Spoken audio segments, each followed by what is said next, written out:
ছেলেটি নিনজুৎসুর অনুশীলন করছিল। সামান্য শব্দ হলেই তার শিক্ষক তার পায়ের তালুতে লাঠি দিয়ে মারতেন। ব্যথা সত্ত্বেও ছেলেটি থামত না। রাতে যখন সবাই ঘুমিয়ে পড়ত, সে ব্যথার কারণে ঘুমাতে পারত না। হঠাৎ তার পায়ের কাছে হালকা ঠান্ডা অনুভব হলো। সে দেখল তার প্রশিক্ষণের সঙ্গে বন্ধুটি তার পায়ে মলম লাগাচ্ছে। সেই মুহূর্তে সে মনে মনে কসম খেল যে এখন থেকে সে সর্বদা তাকে রক্ষা করবে।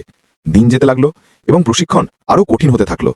একটি টুর্নামেন্টে ছেলেটি তার বড় ভাইয়ের মতো সঙ্গীর প্রতি দয়া দেখালো, কিন্তু সে পিছন থেকে হঠাৎ আক্রমণ করে বসল। শিক্ষক তাকে তুলে ধরলেন, তারপর সবার সামনে তাকে শাস্তি দিলেন। ছেলেটি ব্যথায় ছটপট করতে থাকলো, কিন্তু কেউ তাকে সাহায্য করার সাহস পেল না।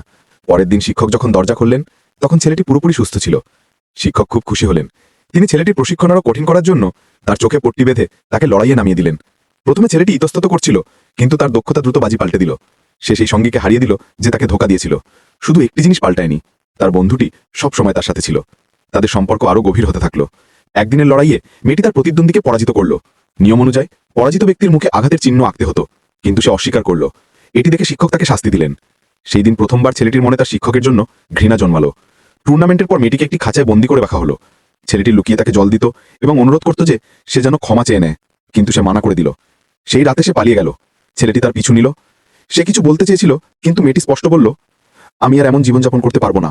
সে ছেলেটিকেও তার সাথে যেতে বলল, কিন্তু ছেলেটি অস্বীকার করল। তার জন্য এই জায়গাটি ছিল সবকিছু। মেয়েটি একা চলে গেল, কিন্তু পথে ধরা পড়ল এবং পালানোর শাস্তি ছিল মৃত্যু। শিক্ষক নিজেই তার শিষ্যকে তলোয়ার দিয়ে তাকে মেরে ফেলার আদেশ দিলেন।